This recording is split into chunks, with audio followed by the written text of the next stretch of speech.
How are you doing, folks? Jack Cronin here again. You're very welcome to the 6th episode of All Things Football. I'm here in Shannon Road, St. Kevin's Boys, with Head of Youth Development, Alan Caffrey. Alan, how are you? Good, thank you. Thanks for taking your time out. No problem. Got a bit of time on my hands. So. That's it. How's life without football? Yeah, it's been frustrating, and it's gone on now a little bit, probably too long. So the sooner the better we're back. All the players want back, the coaches and managers want back. So the sooner the better we're back. It's been like March seems a long time away, so hopefully it's sooner. Yeah, it's a crazy old world. I suppose we'll get straight into it. Where did your coaching journey, I suppose, begin, and how did you get into it? So I began here at this club. With the head coach here, a mentor of mine, Pat Cleary, was the head coach here. Okay. And he asked me, come towards the end of the playing, like, would I come up and coach at Kevin's? At first I went, no, because I'm like a home farm boy, so like, no, Kevin's. So. But no, we had an academy on a Friday night, and I used to come up and train with the players, not even really coach. And then a bit by bit you get into it, how you can help players and everything else, and that's kind of where the book started from there. Okay, very good. Before I suppose you got involved in Kevin's, did you know how prestigious they were as a schoolboy club, or? Not really, to be honest with you. I suppose Home Farm were probably the big club at the time, and like everything else I've learned over the years, it's only when you get inside clubs that you realise, the history of clubs when you look at it. So it was only when I came in, seeing the facilities, like people come here for the first time, they see facilities. I was the same, thinking, wow, good facility. Pitch was only getting done at the time, the main pitch and everything. So only when you got inside the club that you realise the people that built it to what it is.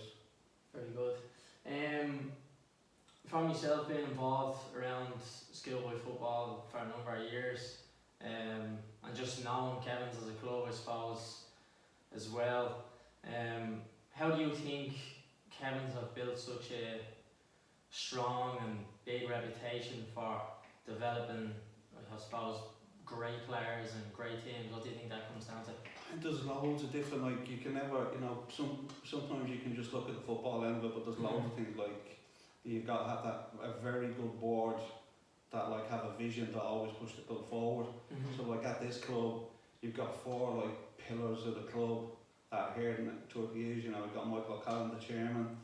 You've got Ken Donoghue, director of football. Pat Daly, the treasurer, and Brendan Byrne, the secretary. Like, they've been at the club 20 odd years.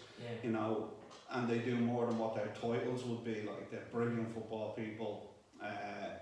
And have pushed this club and built it from nothing, so that's the start of it. And then when you have people like that, that have the vision to build facilities and club like this, then you've got to have a football structure, and the clubs are unique in a way because it's got like 40 odd teams. So you've got little saints where players come in from 5, 6. Then you've got obviously you've got the Premier side of it. You've got football for all, at all levels. Of some age, be 4 or 5 teams.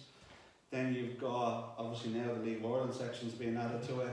And then you've got Leinster Senior as well. So there's many branches to the tree, And then within all that, we've got a football structure of, how we like football to be played, shared through the club, and how we train. So I think that's the secret of it, is that unless you've got good leadership and good structure, you ain't gonna, you don't have that longevity over the years of producing players and good teams. That's an excellent point that you just covered, especially the fact that I suppose maybe a lot of people that think Kevin's are just probably concentrating on great players, but when you mention things like the football for all, you are covering from like the bottom to the top. Like, I laugh, I do laugh when you see things and people saying they're elitist and everything else, and top teams are. Top teams get well treated. But we prefer football, like 47 teams. You can find training facilities for them. You can find football facilities for 47 teams, senior section. I think the club have done an unbelievable job providing football for this long, 60 odd years for all standards, whoever just wants to play a game of football. Yeah, excellent. Just moving away from that slightly, your involvement then as senior footballer, you were involved with Bowes then in 2007. Do you want to speak to me a little bit about that? I came back from West Brom. I came back for family reasons from West Brom, and Gareth Farley was the manager at the time. And he asked me to come and get involved a little bit. First, I'm not sure about this. And I kind of went and watched them train, where they trained, and all that sort of stuff, which, to be honest, wasn't great. We're coming from West Brom, who were Premier League. And then got involved in sessions, and then obviously, as I came in, Gareth was just leaving with the situation that was going on. I became caretaker manager for a bit, and then was there then under another manager for a year, which was an eye-opening experience to say the least. Just offhand, players that would have been involved in that team, was Darren Mansell in that team? Neil Fenn, you know, Stephen O'Connell was there, you know, all going on to be managers now. It's going to be exciting to see how they do it, because they're both football people, so I was really looking forward to this season to see how their teams would be. Crowley and Hunty was there, and Owen Heary, brilliant players. Like the year after that manager was sacked and we left, you know, that team went on and won a league, you know. So some brilliant players there, like, you know, Jason McGuinness, but brilliant professional players. Great time, like, you know. Excellent, Just before then, you said that you came back from West Brom then as well. Suppose, what was that experience like for yourself, being involved in such a professional club? Just the best football education I could ever have, you know, with the people that I was surrounded. Didn't know it at the time, you never do when you're in, but I was surrounded by brilliant football people at the right time. An academy, you know, was just being built. It was just being, you know, West Brom's academy is very successful now. It's had a lot of players into the first team. And we got in there at the start and built it up, you know, and the level of people, 80 Boothroyd, England's under-21s manager, brought me there. And I was only there not too long when 80 then got the Leeds coach job. And Dan Ashworth took over, and after that he just took me under his wing and taught me everything there is to be an academy manager, you know, from and off the pitch side.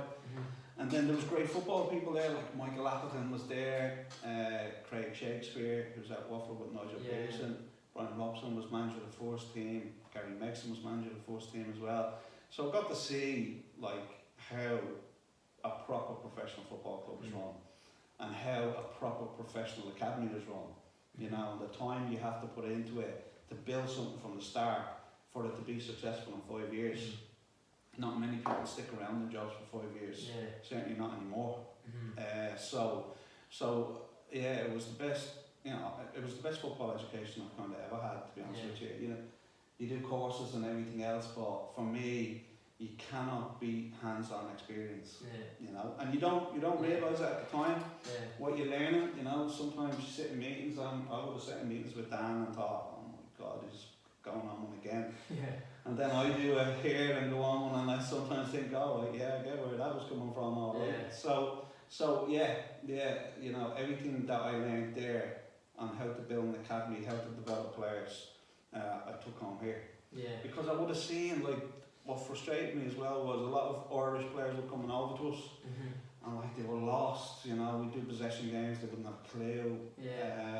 And they were lost, and I would have arguments with the coaches, you know, because they'd say, oh, he's not this or he's that, and I would say, like, yeah, but he's not taught at home, like, what do you want him to do, like, you know, something brand new. So they'd give me a bit of grief back that I was taking up for Irish players and all that sort of stuff. So when I came home, I just, in my head, I always swore that any player that a coach, you know, when they go over there won't be anything that they haven't done here. You know, the possession drill might be different, but, you know, the rules will be the same. And I think that's probably helped a lot of players that when they've gone over, they've just kind of fitted in and thought, oh, we don't do anything different at home kind of thing, you know. So that's I suppose a good point that you just even covered, the fact that that vast kind of experience that you had over there, and you can see just even being here today, the facilities and stuff like that you've implemented that into the club. So hats off to you, because it's excellent. Yeah, well, again, look at, I've said this before, you know, a football structure I would have implemented, but you can't do it without people. Yeah, exactly. Yeah. You can't do it like without people buying into it, without coaches and managers buying into it, players buying into it. Like, it's not easy. Yeah. You know, there's no, like here at this club at the Premier level, like there's no parents that are managers. And that wasn't like that when I came. So when you start to change that, like, you know, people want to choke you, you know. Teams playing the same formation all the way through. When you start that, people want to kill you, like, you know. They don't want, it's not easy. But you've got to be brave enough to stand by your decision. You've got to be able to explain it and bring people along with you and say, this is why we do it, for the benefit of the players. And once it benefits the players, then it's hard for anybody to kind of argue back, you know. For anyone, I suppose, out there, football people across all boards, you could say that Kevin's just have such a, I suppose, a standard for developing coaches, players, managers, and the standard seems to be so high.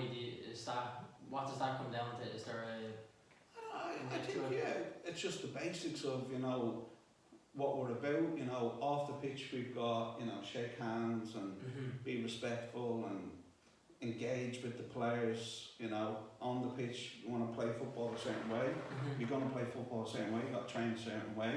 What way do you want the players to be?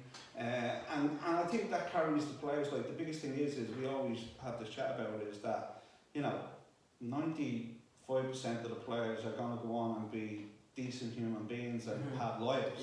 So if we can teach them discipline, respect, shake hands, be able to look people in the eye and everything else, it takes them through to life, you know.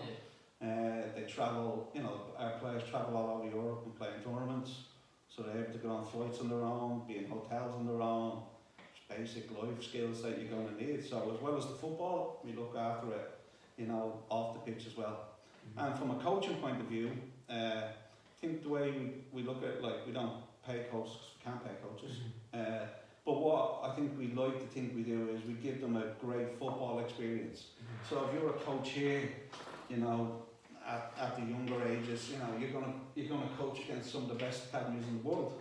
You know, you can't beat that. You can't buy that in any coaching course. You know, they go over. We would have had a great link with West Brom. We would have, obviously, and our coaches could freely go over there, you know, and walk around as if they were a West Brom coach. And West Brom, Mark Harrison is the academy manager, was the academy manager there. He's now at Aston Villa. He was brilliant with our coaches and with our players, you know. So you're getting what we can't give in money. You're getting a football education, in my opinion, is priceless, you know, to get that access. So, and you know, we've had coaches now that have gone on and done good things. You know, some are involved in the new senior international, some are involved in the 21s thing, and one of our ex-players is the head sports scientist at Philadelphia Union, David Kay. So, you know, they go on and find their own path, and we're just a stepping stone to that, to help in whatever way we can. Not only, I suppose, for players, then there's a pathway there for absolutely coaches as well. So excellent. You know, good people that come in and do the work and do the help. Like, you get young, especially in this day and age, you get young coaches that want to, like, jump up the ladder, think they deserve something that they don't, and they haven't done that, and you get that. But that's just life at the moment, where you've got people from going back years that have put in the time with the players, have spent, you know, weeks, months, years with players and developed their own kind of coaching skills, and have gone into other fields in football. And in any way, if we can help that, then that's what we try and do, you know. So it's not just for the players, it's for the managers and coaches as well. Excellent, you've had experience through youth development and then at senior level then as well. Is there I suppose a different kind of a challenge, or what's different between coaching like senior men to kind of like kids as such? It's a funny one, because like there's no difference is the answer. You know, I would have done, like, you know, West Brom drills with Bo's first team, and Bo's first team wouldn't be able for like certain session drills, you know. But the secret is the relationship with players. Okay. That's the secret of it, is that, you know, I can coach an under-8s one day, you know, and 2 hours later be coaching the under-18s. Yeah. You know what I mean? So you've got to come to their level. So with senior players, obviously there's not as much coaching, you know, even though most of them need a lot of coaching, but they don't want to admit that. But it's the relationship of how you talk to them, how you get around them, you know, how you set their standards. And the kids is the same, except there's, you know, they're a bit more patient with the coaching teams. But, you know, you could do an exact same drill for our under-15s boys team that you could probably do with the first team. Yeah. You know, and there wouldn't be much of a difference other than the first team could obviously do it quicker, faster than anything else. In the 15s you would probably do more coaching in it. So yeah, I think it's more about relationship, how you engage with the players than anything else, than what you're actually doing. Now look at, if your session's crap, then obviously first team players are going to call you out then, you know, so you've got to make sure you do your homework on what keeps them ticking. But I think the secret of it is relationship with players. Excellent, look around the room now, as you said earlier on, a few of the teams that have won the Academy Cup, that's running a couple of years now. Do you mind telling us how that kind of came about and what's involved in it? How it came about was, on my fourth season here was the 50th anniversary, so the club had planned to run a tournament on the 50th anniversary, which Aberdeen won. DDSL would have been in it, Coventry would have been in it, Cone might have been in it, and it ran really well. It was good, you know. That would have been, that first year would have been Jack Bourne's age group. It would have been, so it ran from there, and we decided to keep going. You know, Arsenal then would have kind of the big club that came into it, and then we built it. So through contacts, we played tournaments across Europe. Myself and Ken Dunn, director of football, kind of wanted to push it out a bit. You know, let's try and get top clubs into it, which took a lot of work now. How does it start? Like, is it just simple? Is it as simple as sending an email? Or? Yeah, well, people like to think that. No, you know, they don't. You know, we were 4 years chasing Barcelona. You know, so 4 years of standing outside training grounds and getting doors slammed, and then eventually you get there. We had the year Ajax won it. Real Madrid played in it that year as well. Very good. So that was an interesting one, because we had the teams and we were waiting for them two, and them two were kind of waiting and see which one was it.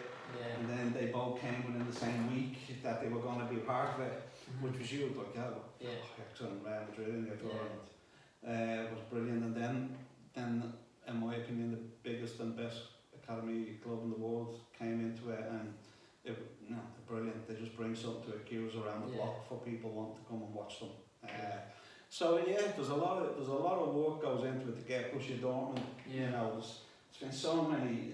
We've had Marseille and all in it, but a lot of work goes into, you know, clubs like Barcelona don't rock up to a Dublin grassroots team like they're not. You know, there's that. They say they come, they check the tournament out, they check the facilities out, they check the hotel out. And, you know, you've got to tick a lot of boxes. And then when they're here, the secret is when you get them here, this club is unbelievable how they run the tournaments, like military, you know. Food is excellent, how it's run is excellent, and they love that. You know, they don't get to play on many grass pitches in Spain, believe it or not. So they love the fact that they play on that pitch. When they first came, they thought that was an actual pitch, it was that good. So they love that fact, and they love the competitive game. So there's a lot, you know, getting them isn't easy, but getting them to come back is the big thing, you know. So because if you know, make a mistake on one thing, like whether the buses aren't on time, the field isn't good enough, or whatever, then that's done. But you know, touch wood, we've had the biggest clubs from you know, the Premier League to Spain, to, you know, Dutch League. So when we go again, funny enough, and this year we were taking a year's break. Because we had done it for 11 years and people needed a break. Like 11 years, people haven't had Easter off for, you know, and it's not just the Easter weekend, it's the run up to it. So luckily enough, on the year that it is, we would have had a break because obviously the shutdown was just before Easter. Yeah, came at a good time. And we would have invested, obviously, we invested a hell of a lot of money in the tournament. So thank God that, if there was one good thing that came out of it, that we weren't going to have it this year. Yeah. So, but it'll be back. It's a brilliant tournament. You know, people from all over the country would travel to come and watch it. It's unbelievable. You get phone calls from people about tickets from all over the country. You know, the north and everything. So it was brilliant to build a tournament that started with, Aberdeen winning it, to have, Barcelona and Atletico Madrid and Real Madrid knocking it is, to a little grassroots club in Dublin. Who would have thought? It can be done. Class. Let's hope soon that Academy Cup will be running and I'll be a viewer here. So let's hope that next year there'll be plenty of football. But absolutely. Please God, football finds its feet again. It's not going to be easy. Clubs have to find their feet. Obviously, financially, this will hit a lot of football clubs. It's not cheap to run a proper football club. So we'll see where we are this time next year. Moving on, coaches involved around the whole club as a whole. Is there a minimum standard of, say, coaching reports or their qualification, in terms of badges, or? No, not really. The minimal standard that's required is personality and love of the game. Okay. That's the first thing. If you come in and you meet yourself and Ken or Carl Lamb, who's the head of small sided games. The first question isn't going to be what you have, what badge have you got. It's going to be, what's your thoughts on the game, about helping young players and all that sort of stuff. That's what the conversation will be. And then at the end it might be, by the way, what have you got? And if you don't have anything, you're not going to be kicked out the door if you're a good person, you know. And then once coaches are inside the system, then they're encouraged to go and do their badges if they want, But again, if they want, we've had, kind of have to tell this to the young coaches here that walk around and think they're brilliant because they have a badge. We've had brilliant managers here that have never had a coaching badge in their life. And have developed some of the top players that go on and play senior internationals. So you walking around with your A licence or your pro licence isn't going to really impress anybody. You developing players and you developing good football teams that win football matches the right way and go on and win trophies and everything else, that's going to impress people more than I have a badge and I deserve to be somewhere. It doesn't work like that.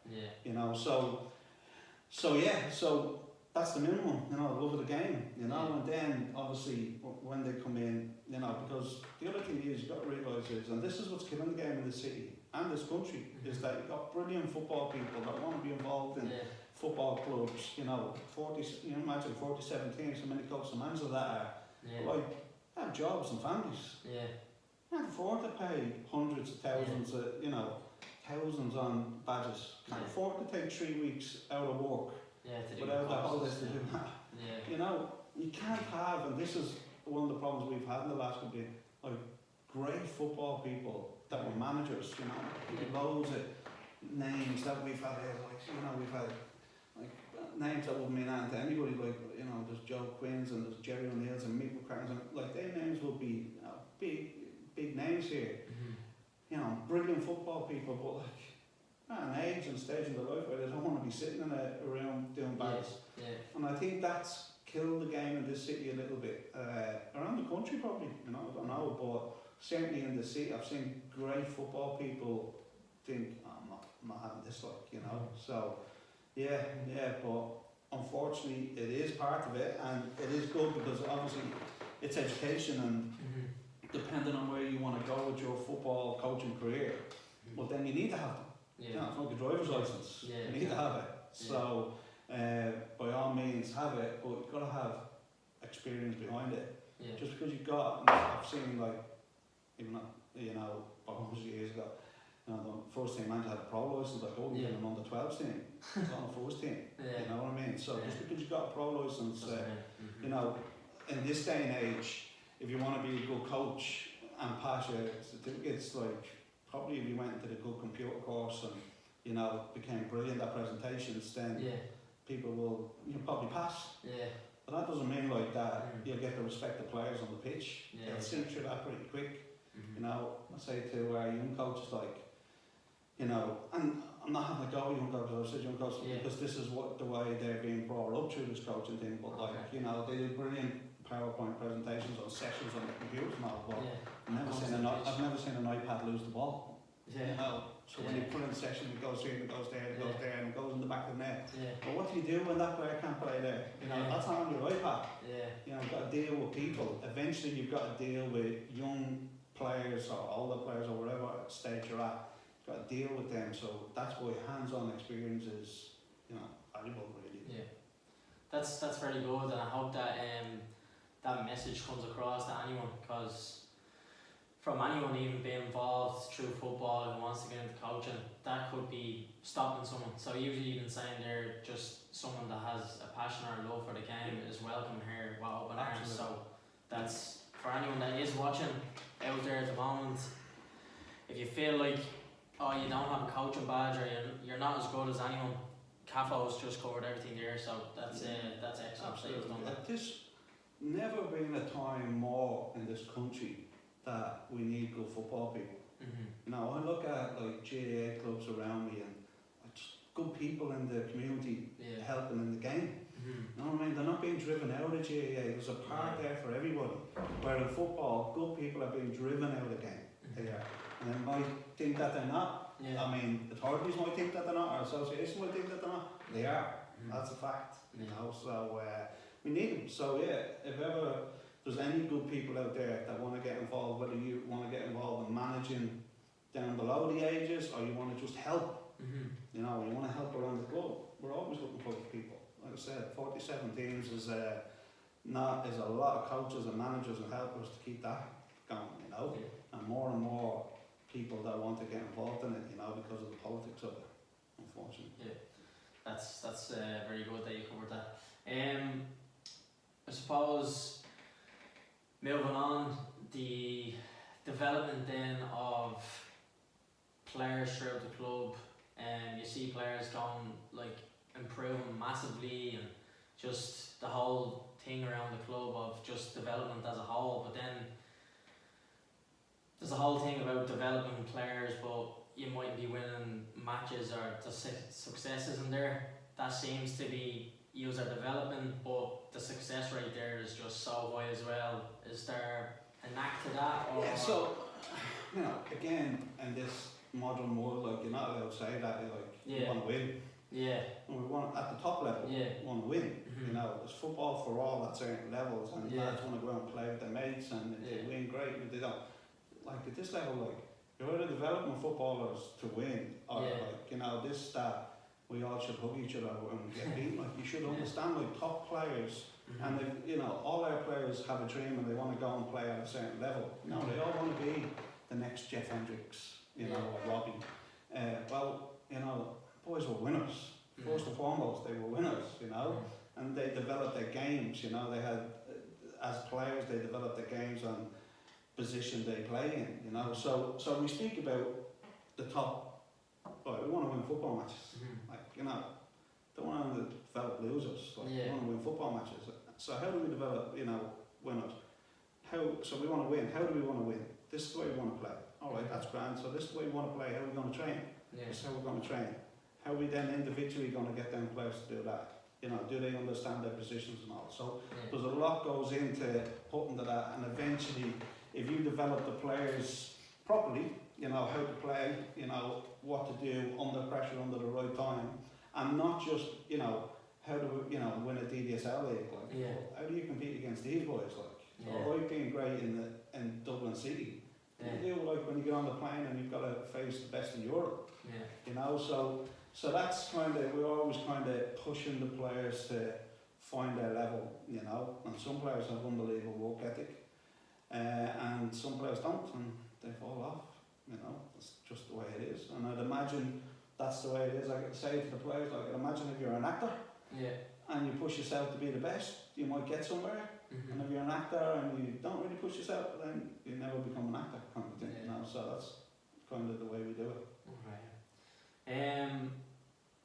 In the country then, youth football, where do you think it is at the moment, and where do you see it progressing as the years go on? Good question, yeah. Where's the answers to that? You know, I think football at the moment is in a bit of trouble in this country. You know, youth football is you know, the electricity leagues have been brought in, and you know, I've openly said I like the format of it. I think it's quite good. Yeah. In fairness to them, the gap years are a joke. You know, not having 16. you know, going from 13 to 15 Yeah. is just, you know, ridiculous. I think they've acknowledged that now.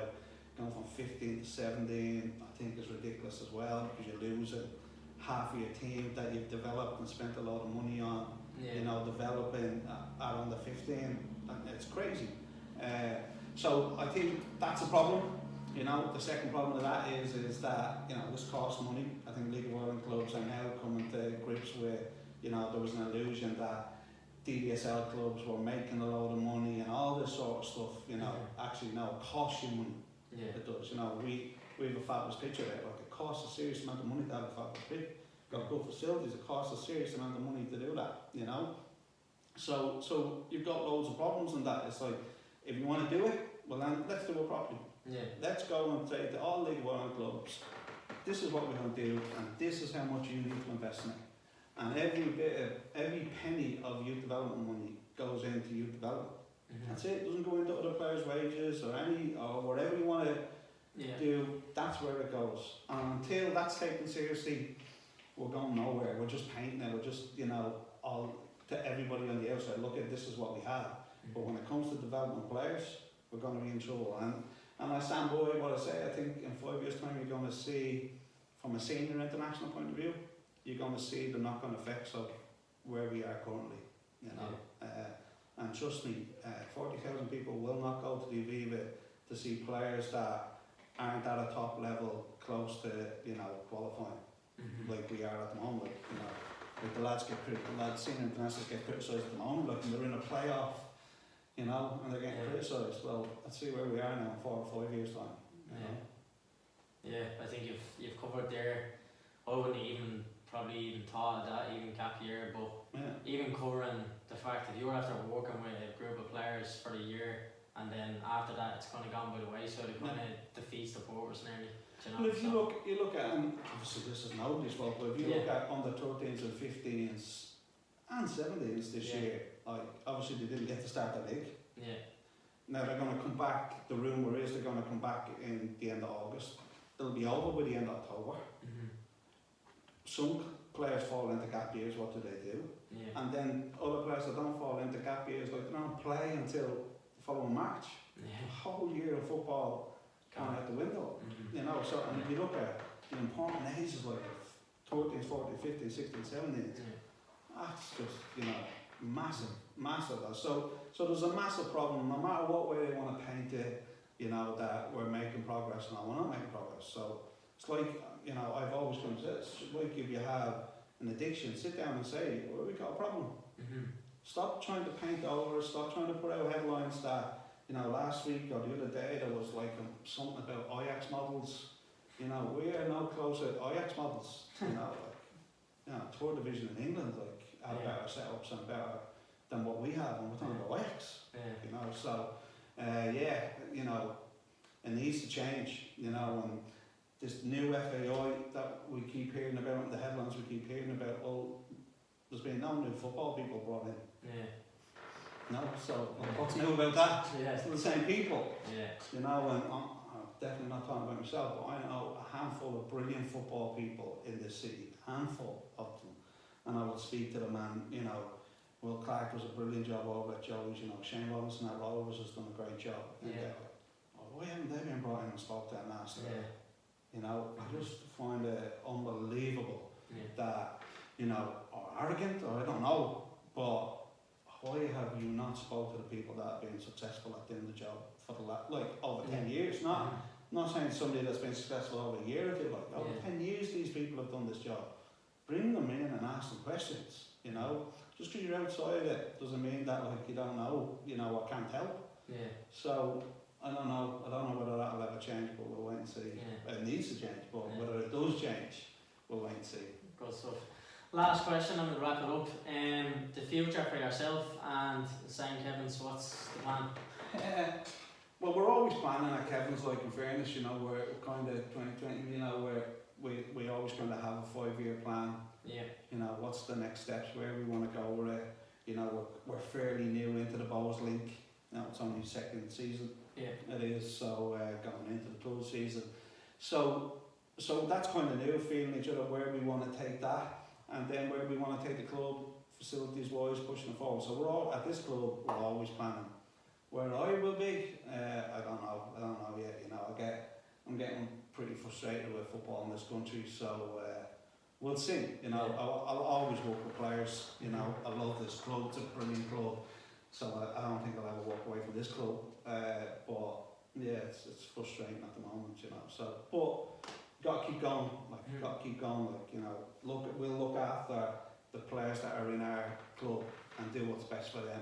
And we can't, you know, there's nothing we can do about some of the stuff that goes on outside. So yeah, just look after and build this club to be bigger and better and continue on. You know, the young people that are coming through the club, the young people that are on the board, they've got a responsibility to push the club on to the levels that I've said, like the likes of Ken, Pat, Brendan and Mick have done. You know, so that's what it's about. Keep building for the future.